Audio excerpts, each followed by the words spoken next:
जो पैसा कमाओ मेरे दोस्तों, सबसे पहले अपने स्वभाव को मैनेज करो। समाज को पता ही ना लगने दो कि आप पैसे वाले हो गए हैं। शोर ना करो, क्योंकि आप यदि शोर करने लग गए तो आपकी ग्रोथ, आपकी उन्नति रुक सकती है, क्योंकि जमाना नजर लगाने बैठा है। लेकिन दुनिया आजकल, ये बात अक्ल कम लोगों को है, आजकल लोगों के पास पैसा आता है ना, वो पहले दिखावे की जिंदगी, ए देखो मेरे पास गाड़ी, पैसा आया सबसे पहले गाड़ी ले आए, बड़ा मोबाइल ले लिया, ब्रांडेड कपड़े ले आए, भले बाद में फटे पहने, दिखावा। आज आप में से बहुत लोग यहां ऐसे होंगे जो आप लोग भी दिखावे की जिंदगी जीना पसंद करते हैं। भले अंदर कुछ ना हो, पर बाहर आपने मेंटेन कर रखा है सबको दिखाने के लिए, रिश्तेदारों के लिए, दोस्त यार देखो हम क्या है, जलवा है अपना। लेकिन भीतर से क्या हो ये तो आप अच्छे से जानते हो। कुछ लोगों के तो घर में दाल रोटी का जुगाड़ नहीं है, लेकिन बाहर से ऐसा दिखा रहे हैं कि हम बहुत अमीर हैं। क्या मतलब की ऐसी अमीरी? दिखावे से क्या पाओगे? बहुत लोग हैं जो बैंक का कर्जा लदा पड़ा है सिर पे, कर्जे में करोड़ों का कर्जा है। भैया, सबसे सुखी व्यक्ति कौन है बताओ? एक तो है कि जिसके पास संतोष है वो सुखी है, लेकिन एक परिभाषा और है महाभारत में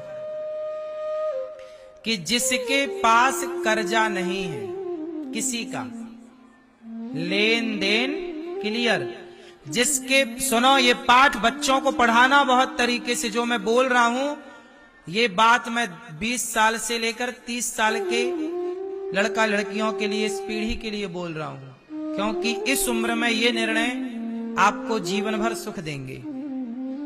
ये जो ज्ञान है ना, ये पढ़ने से नहीं मिलता, ये अनुभव है।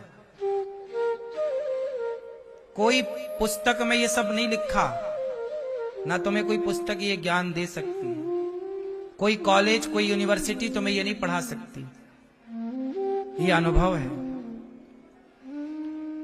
कितना भी बड़ा आज का युवा हो, लड़का हो, लड़की हो, पढ़ा लिखा हो, वो लोग गलतियां कहां करते हैं? यही गलतियां करते हैं। पैसे आए बर्बाद कर दिया, उड़ा दिया, बचा के नहीं रखा, कल की प्लानिंग नहीं कर पाए, अपने लिए घर नहीं बना पाए, अपने लिए दुकान नहीं बना पाए, अपने लिए बिजनेस नहीं खड़ा कर पाए, अपने आगे के रास्ते क्लियर नहीं कर पाए, दिखावे में जीते रहे, कर्जा ले लेके गाड़ियों में घूमते रहे, कर्जा ले लेके बंगला बनाते रहे, बाद में कुड़की हो गई, बैंक वाले ने ले लिया। क्या समझदारी है? हमारे बुजुर्गों ने इस पर एक कहावत कही है, कहो तो बता दूं। जितना चादर हो उतना पैर पसारो। क्या मतलब हुआ? संसार में सबसे सुखी वही है जिसके सिर पे कर्जा, बोलो ये बात। चलो अब आप लोगों से मैं ये पूछ रहा हूं, ये बात सही है कि गलत है? आज चैन की नींद उसे आती है साहब जिसके ऊपर कर्जा नहीं है, जिसके सिर पे कर्जा है वो रात को ठीक से सो नहीं पा रहा है, शांति नहीं है, टेंशन है, ना सो पा रहा। जब सो नहीं पाएगा तो खा नहीं पाएगा ठीक से, उसे स्वाद नहीं आ रहा है। तुम्हारे घर में जो भोजन बनता है, दाल चावल सब्जी रोटी, वही भोजन किसी भूखे को खवाना, कहेगा वाह मां क्या बनाया तुमने, क्या स्वाद है। और वही भोजन तुम अपने पति को, अपने ससुर को खवाओ तो कहते हैं इसमें ये नहीं है वो नहीं है। क्यों? भोजन में कमी नहीं है, खोपड़ी में कमी है, टेंशन है, यहां पर टेंशन है, परेशान है यहां से। इसलिए 17 तिगड़म चल रहे हैं ना, इसलिए उसका ध्यान भोजन में नहीं है, स्वाद मिल ही नहीं रहा है, समझो ना। एक बात बताओ, जब आपको सर्दी हो जाती है तब भोजन का स्वाद मिलता है, गंध आती है, कुछ सुंघाता है। शरीर क्या है? शरीर जितना हैप्पी रहता है, हम जितने प्रसन्न रहते हैं, उतना प्रकृति का आनंद लेते हैं। हमें चिड़ियों की चहक कब अच्छी लगती है? बोलो।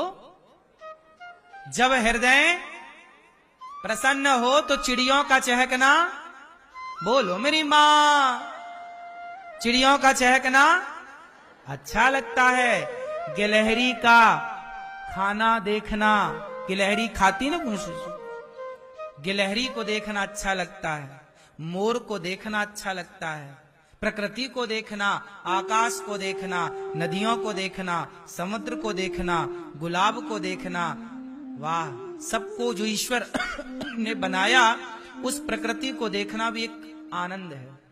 लेकिन आप लोग अभी आनंद से बड़े दूर हो चले हैं।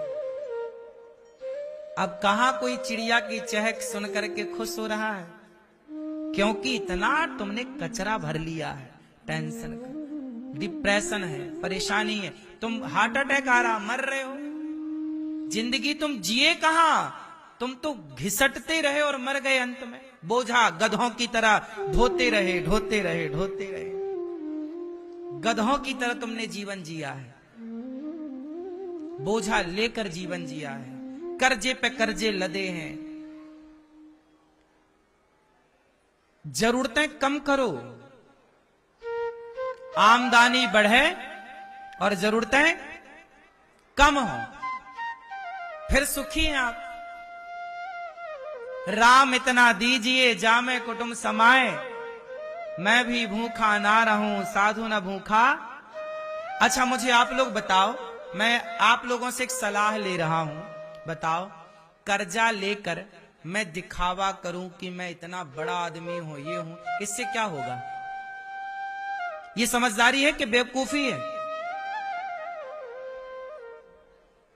और मैं आपको दिखा के पाऊंगा क्या? क्या मिल जाएगा? आप तो हा हा कह के चले जाओगे, झेलना मुझे है। समझदार लोग दिखावे में नहीं जीते। अनिरुद्धाचार्य कभी दिखावे की जिंदगी में रहा नहीं। हमें जमीन में सोना पड़ा, हम जमीन में सो गए, बिस्तर मिला तो बिस्तर पलंग में सो गए, नमक रोटी मिली तो नमक रोटी खा लिया। बचपन में मैं भीख मांगता था अपने गांव में, घर घर जाके। हम प्रोफेशनल भिखारी हैं, बचपन से भीख मांगी है। घर में जा जाके, लोगों के गांव में जाके आटा मांगते थे, लोग आटा देते थे, दाल देते, सूपा में सीधा लगा कर देते थे। सीधा समझते हो? तो बचपन से भीख मांग रहे हैं और भिक्षा मांग करके आज 290 वृद्ध माओं की सेवा हो रही है, 150 बच्चे गुरुकुल में पढ़ रहे हैं और हजारों भक्तों को भोजन और 400 गाय और 125 नंदी, ये तमाम सेवाएं चल रही हैं। हमें भीख भी जब हमारी औकात से ज्यादा मिलने लग गई तो हमने उस भीख को भी समाज में बांटना शुरू कर दिया। क्यों? हमें भिक्षा भी जब हमारी औकात से ज्यादा मिलने लग गई तो हमने भिक्षा भी समाज में बांटना। बताओ, आज गौरी गोपाल में जो भरपेट सबको भोजन मिल रहा है, ये मेरी भिक्षा मांगने का ही तो परिणाम है। आपसे ली गई भिक्षा आपको ही तो समर्पित की जा रही है। तेरा तुझको अर्पण क्या लागे मेरा। मेरी यात्रा जीवन की भीख मांगने से स्टार्ट हुई और आज इस यात्रा में आपके मध्य बैठकर ये बातें आपसे कर, मैंने जीवन में जो अनुभव पाया है ना, तुम दुनिया की अच्छे से अच्छी यूनिवर्सिटी में चले जाओ, उस यूनिवर्सिटी में पढ़ के आना, पूरी डिग्रियां पाना और फिर मेरे साथ बैठना 7 दिन। 7 दिन में तुम्हें जो मैं पढ़ा सकता हूं ना, दुनिया का कोई कॉलेज, कोई यूनिवर्सिटी तुम्हें नहीं पढ़ा सकती। तुम अपने बच्चों को एक बार लाओ तो मेरे पास। समस्या यह है कि तुमने बच्चों को सत्संग से वंचित कर दिया। जीवन में पैसा पैसा, सुख सुविधाएं, आज सारा संसार किसके पीछे भाग रहा है? सुविधाओं के पीछे, सुख के पीछे। त्याग दो पागल। गाड़ी में चलने वाला जल्दी मर जाता है, पैदल चलने वाला थोड़ा लंबा जीता है। सही है कि गलत है? क्यों जी, आप बताओ।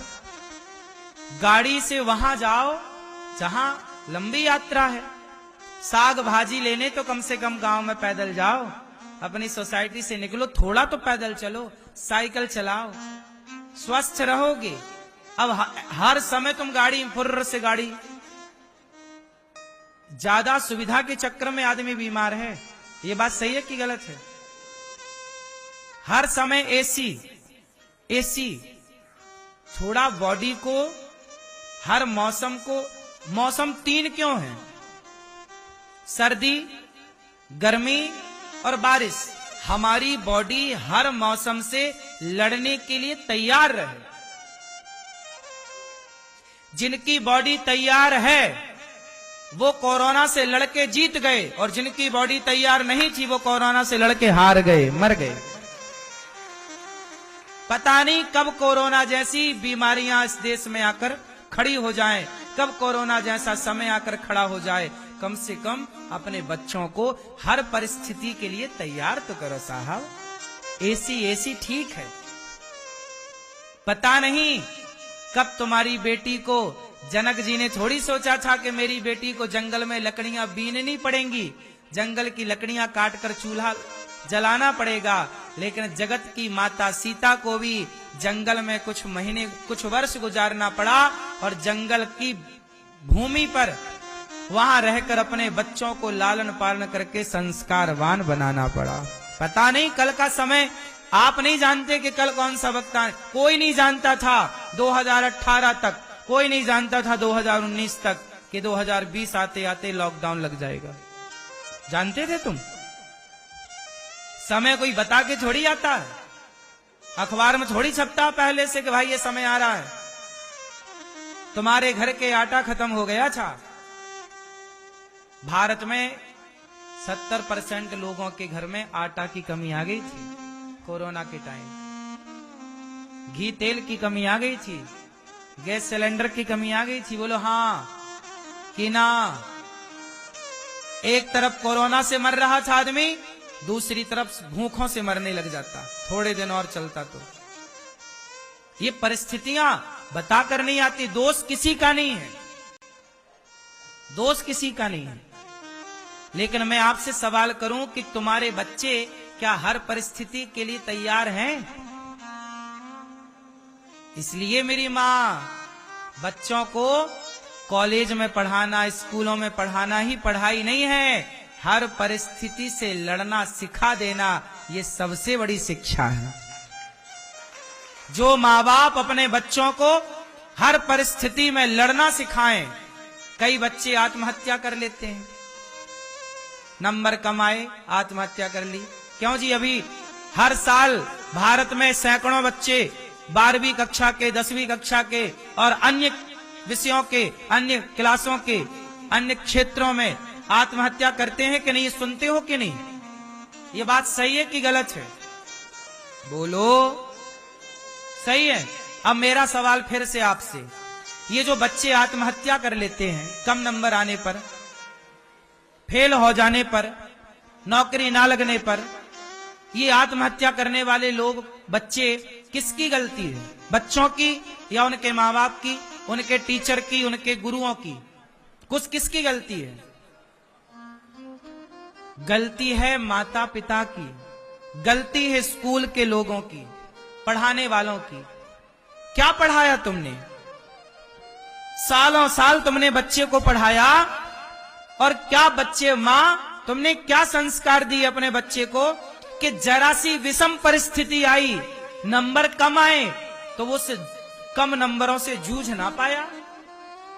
अरे इतना तो मजबूत बनाया होता कि कम नंबर आए तो भी वो, आज चलो हार गया तो कल जीतने की, कल तो दौड़ लगाने को तैयार रहता, कल की तैयारी कर लेता। तुमने उसके मनोबल पे काम नहीं किया।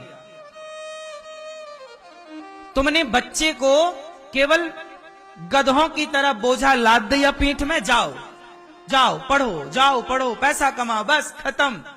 क्या जिंदगी जिला रहे हो बच्चों को, क्या जीवन जी रहे हो खुद। बच्चों को इतना पावर दो, इतना स्ट्रांग बनाओ कि वो हर परिस्थिति में लड़ सके। कम नंबर आए तो कोई बात नहीं बेटा, बहुत सारे दरवाजे हैं। हमें नौकरी नहीं मिली तो नहीं मिली, मारो लात नौकरी को और अपने को इतना महान बना लो कि तुम्हारे घर में बहुत सारे नौकर हो काम करने वाले। अपने को इतना सफल बना लो। नहीं मिली तो क्या हुआ? आईएएस बनना था ना तुम्हें, आईपीएस बनना था ना, तुम अपने को इतना सफल बनाओ कि तुम चाहो तो 10 आईपीएस खड़े कर लो तुम अपने दरवाजे में। क्या बात है, सारे रिटायर आईपीएस, सारे तुम दो। अडानी के घर 50 आईएएस रोज खड़े रहते हैं, अंबानी के घर 50 आईएएस रोज खड़े रहते हैं। दुनिया के सबसे बड़े पढ़े लिखे वकील लाइन लगा के खड़े अडानी अंबानी के घर।